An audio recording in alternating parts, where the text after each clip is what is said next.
Hello friends, எல்லாரும் எப்படி இருக்கிறீங்க? இது உங்கள் மணிமொழியின் கதை களஞ்சியம். உங்களோட ஹெட்ஃபோன்ஸை மாட்டிக்கோங்க. உங்கள் கண்களை மூடி இந்த கதையில் வர கதாபாத்திரங்களை கற்பனை பண்ணிக்கோங்க. உங்களுக்கு ஒரு நல்ல கதை படிக்கிற அனுபவத்தை நான் கொடுக்க ட்ரை பண்ணுறேன். இது வரைக்கும் நம்ம சேனலை நீங்கள் சப்ஸ்கிரைப் பண்ணலைன்னா சப்ஸ்கிரைப் பண்ணிக்கோங்க. பிடிச்சிருந்தா லைக்கும் தட்டிடுங்க. இப்போ வாங்க கதைக்குள்ளே போகலாம்.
பார்த்து கொண்டதால் அவன் சில வினாடிகள் ஆத்ம சோதனையில் இறங்கினான். பருவ எழில்கள்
எண்ணி பார்க்க பார்க்க பலவர்வனுக்கு மஞ்சள் அழகியின் காதலில் அதிக தவறு ஏதும் இருப்பதாக புலப்படவில்லை.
வெக்கத்தை விட கோபமே மேலெழுந்து நின்றதால் அவள் செவ்வரி கண்கள்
சாண்டில்யனின் கடல்புறா பாகம் 2 அத்தியாயம் 22. நான் யார்?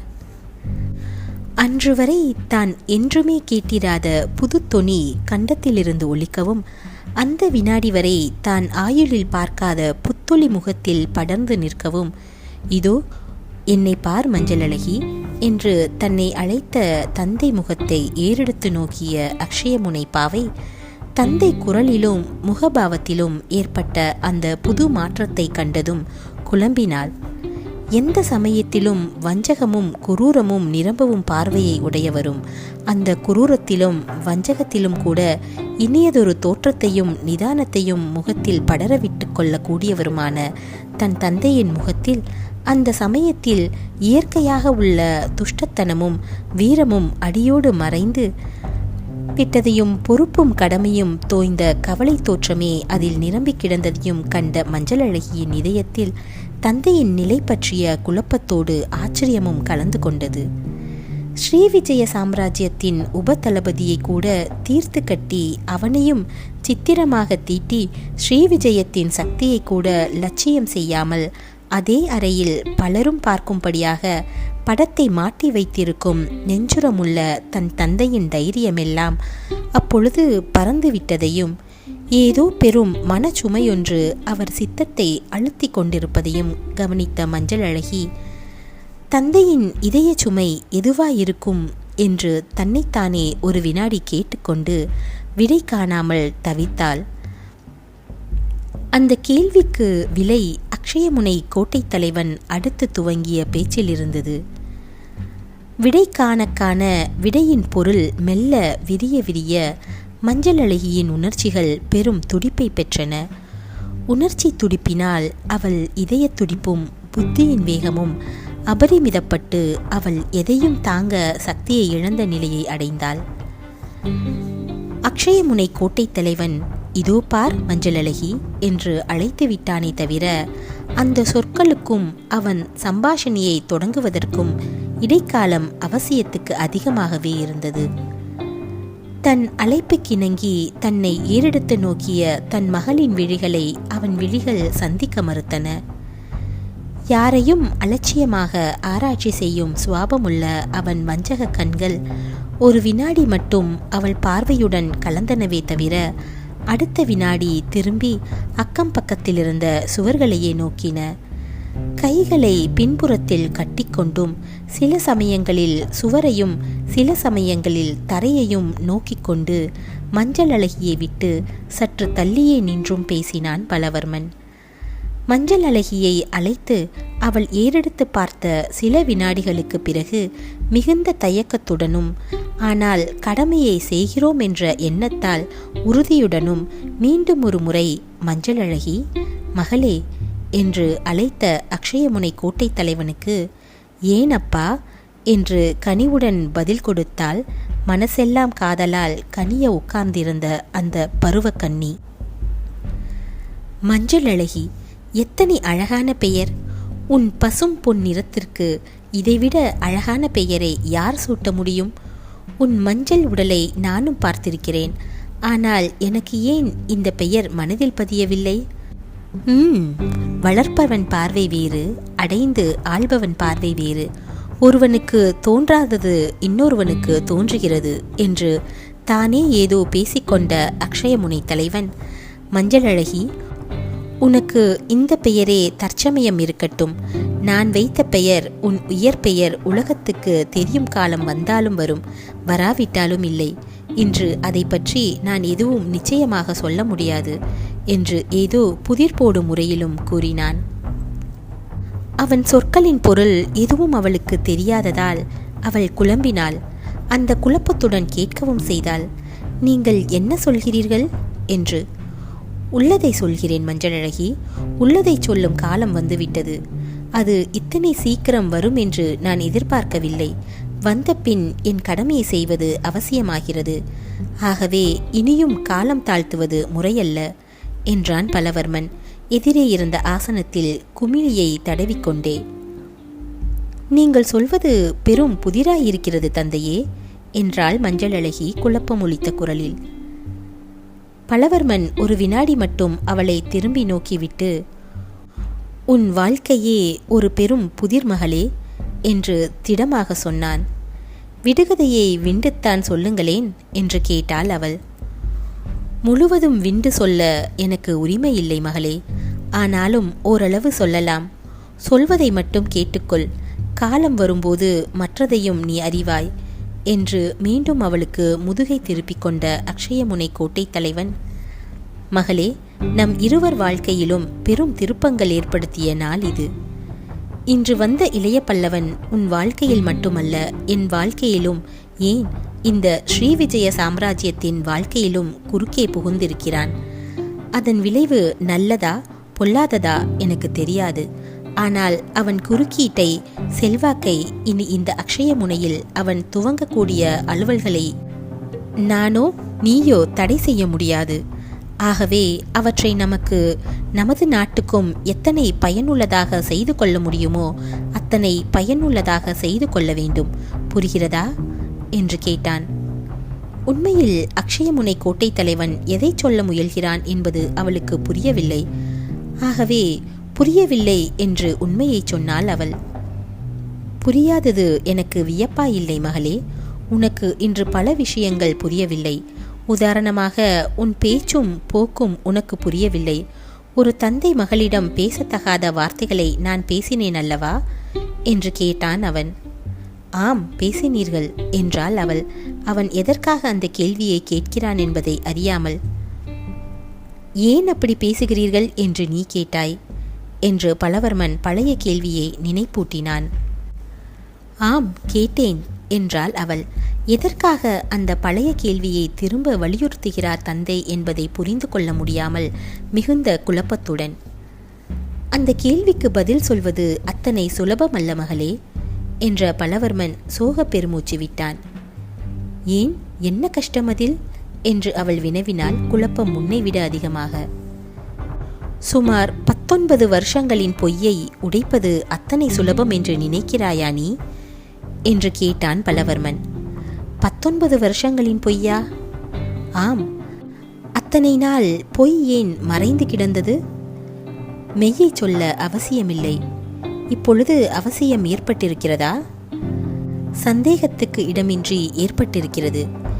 இல்லாவிட்டால் இந்த விஷயத்தை இன்று நான் பேச துவங்கியிருக்க மாட்டேன். அவன் சொற்கள் அவளை மேலும் மேலும் குழப்பின. அன்று காலை முதலே உணர்ச்சிகள் நரம்புகளை பல வழிகளில் உருட்டி கொண்டிருந்ததால் பெரும் பலவீனமடைந்திருந்தாள் மஞ்சள் அழகி. இளைய பல்லவன் இதயத்தை பறித்து கொண்டதால் ஏற்பட்ட சிந்தனைகள், கடற்கரை நிகழ்ச்சியில் கண்ட விளைவுகளால் உண்டான மன நெகிழ்ச்சி தவிர நடனத்தில் ஆயாசம் எல்லாமுமாய் சேர்ந்து அவள் கைகளுக்கும் கால்களுக்கும் பெரும் சோர்வை கொடுத்தன. பலவர்மன் அவளை திரும்பி பார்க்காமலேயே மேற்கொண்டும் பேசினான். மகளே, உனக்கு இப்பொழுது வயது 20 எட்டிக் கொண்டிருக்கிறது.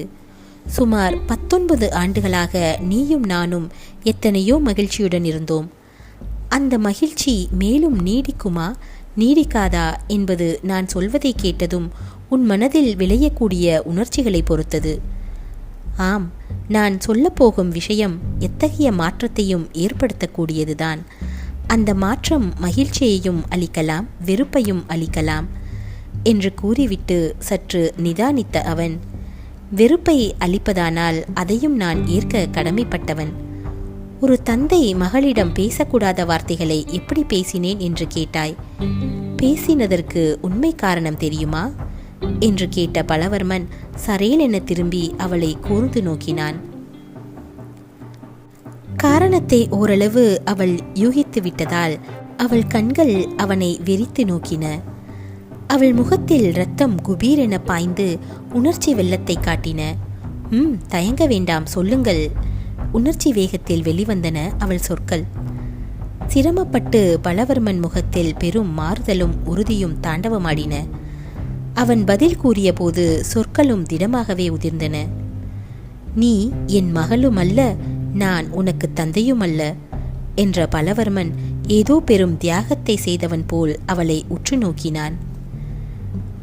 திடீரென திடப்படுத்தி கொண்ட மஞ்சள் அழகியின் இதயம் வெடித்துவிடும் சிதைதிக்கு வந்துவிட்டது. அவன் விஷயத்தை விடுகதையாக துவங்கி மெல்ல மெல்ல விவரிக்க முற்பட்டத்திலிருந்தே ஏதோ பெரும் ரகசியம் தன் வாழ்வில் புதைந்து கிடக்கிறதென்பதை அவள் யூகித்து கொண்டாளானாலும் அந்த ரகசியம் அத்தனை விபரீதமாக இருக்கும் என்று கனவு கூட காணாததால் எதிர்பாராத விதமாக வெளிப்பட்ட அந்த விபரீத உண்மை அவள் புத்தியை அடியோடு கலக்கி தலையை சுழல வைக்கவே உட்கார்ந்திருந்த ஆசனத்தை அவள் கெட்டியாக பிடித்து கொண்டாள். கைகளும் செயலிழந்து போகவே ஆசனத்திலிருந்து விழவும் போனாள். அவள் தலை சுழன்றதையும் அவள் தள்ளாடியதையும் பார்த்த பலவர்மன் வெகு வேகத்தில் தாவி அவளை கெட்டியாக பிடித்து கொண்டான். பிறகு குழந்தையை தூக்குவது போல் தன் இரு கைகளிலும் தூக்கி கொண்டு சற்று எட்ட இருந்த பஞ்சனையில் அவளை படுக்க வைத்துவிட்டு அரைக்காவலரை அழைத்து பன்னீரும் விசிறியும் கொண்டு வர உத்தரவிட்டான். பன்னீருடன் விசிறியுடனும் மஞ்சளழகியின் தோழிமாரும் வந்தனர். அவர்களை வெளியே போகச் சொன்ன பலவர்மன் மஞ்சளழகியின் முகத்தில் தானே பன்னீர் தெளித்து விசிறினான். அவன் செய்த சைத்தியோ உபச்சாரங்களால் கண் விழித்த மஞ்சளழகி தன் பக்கத்தில் அமர்ந்திருந்த பலவர்மனை கண்டு மெல்ல புன்னகை புரிந்தாள். அந்த புன்னகை பலவர்மன் இதயத்தில் அமுதமென பாய்ந்தது. அத்தனை நாள் அவள் பிறவி ரகசியத்தை மறைத்ததற்காக அவள் தன்னை வெறுப்பாள் என்று நினைத்த பலவர்மன் அவள் தன்னை வெறுக்கவில்லை என்பதை அவள் அழகிய அதரங்களில் விளையாடிய புன்னகையிலிருந்து புரிந்து கொண்டதும் ஸ்ரீவிஜய சாம்ராஜ்யத்தையே அடைந்து விட்டதாக எண்ணினான். அந்த எண்ணத்தாலும் சுமார் 19 வருஷ காலம் வளர்த்த பாசத்தாலும் அவள் குழல்களை கோதிவிடவும் செய்தான். அந்த சில நிமிடங்களில் பலவர்மன் அவனிடம் உறைந்து கிடந்த நல்ல குணங்களுக்கு இருப்பிடமாக விளங்கினான். நல்லதும் கெட்டதும் கலந்த மனித ஜென்மத்தில் சிலரிடம் நல்லது அதிகமாகவும் சிலரிடத்தில் கெட்டது அதிகமாகவும் காண கிடைக்கிறது. ஆனால் எப்பேற்பட்ட கெட்டவனிடமும் அடிப்படையாக பிறவியில் உறைந்துள்ள நல்ல குணங்கள் ஏதாவது ஒரு சமயத்தில் வெளிவரவே செய்கின்றன.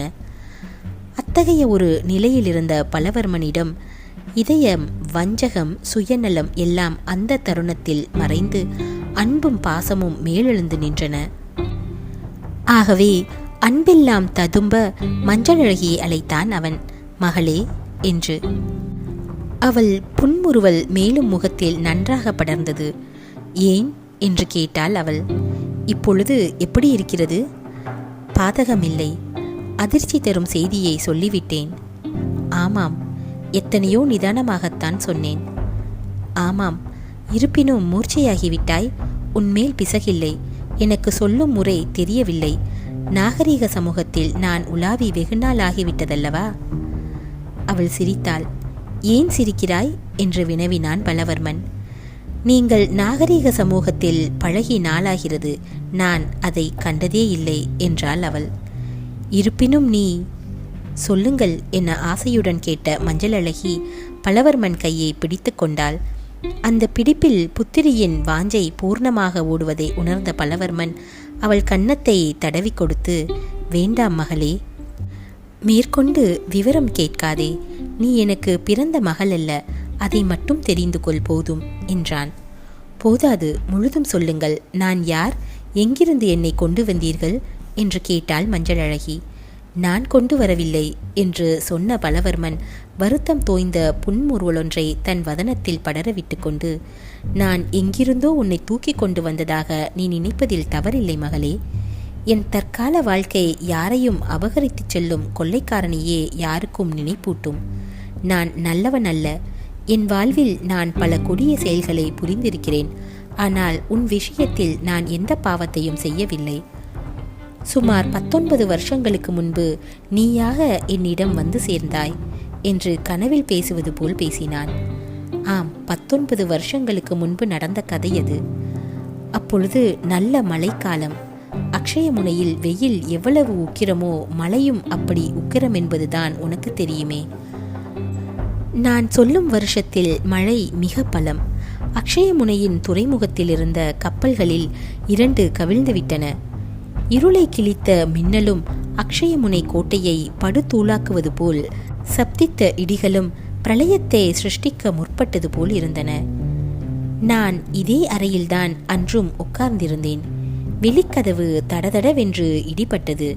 என்ன காரணத்தினாலோ காவலரை ஏவாமல் அன்று நானே சென்று வெளி பெருங்கதவை திறந்தேன். சொட்ட சொட்ட மழையில் நனைந்த வீரனொருவன் கையில் சுற்றிய ஒரு துணியுடன் நின்றிருந்தான். என்னை இடித்து தள்ளிக்கொண்டு உள்ளே நுழைந்த அவன் என்னையும் கூட வரும்படி சைகை செய்தான். நான் அவனை அழைத்து கொண்டு இந்த அறைக்கு வந்தேன். இதோ நீ படுத்திருக்கும் அதே மஞ்சத்தில் அவன் துணிச்சுருளை வைத்து பிரித்தான். அதற்குள் நீ இருந்தாய். அப்பொழுது உனக்கு 1 வயது. உன் மலர்கண்கள் மூடி கிடந்தன. உன் கனி இதழ்கள் மிகவும் சிவந்திருந்தன. அப்பொழுதும் இதே மஞ்சள் நிறம் நீ என்று சற்று அவள் சரிதையை நிறுத்திய பலவர்மன், இன்றும் இங்கு படுத்திருக்கிறாய், அதே மஞ்சம், அதே பெண், ஆனால் எத்தனை வேறுபாடு என்று கூறினான்.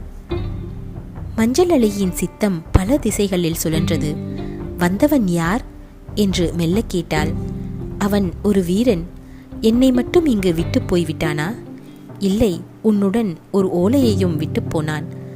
அந்த ஓலையில் மஞ்சள் அழகி கேள்வியுடன் கண்களை உயர தூக்கினாள். நீ யார் என்பது இருந்தது என்றான் பலவர்மன். நான் யார் என்று கேட்டாள் மஞ்சள் அழகி. சொல்ல எனக்கு உரிமை இல்லை, துணிவும் இல்லை. திட்டமாக வந்தது பலவர்மனின் பதில். அத்தியாயம் 22 முடிவு பெற்றது.